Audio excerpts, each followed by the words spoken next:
Making a quick video here. I'm gonna start a barbecue. Lulu's digging up the potato area, so definitely no more potatoes, at least for this year, in that area at least. So I pull up onions, and here's 2 onions right here. Let me zoom out a bit. Look how big they are, huh? I can't see the screen anymore, so hopefully all of it's in there. These got blood meal, bone meal, and buried with seaweed. There's a helicopter flying overhead.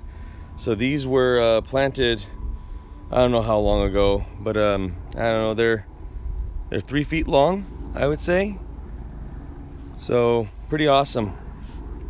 I'm gonna make some tabbouleh right now. Tabbouleh. Lulu, stop digging. So, all right, everyone. Delicious. You can't find this in a store like this. See y'all later. Bye.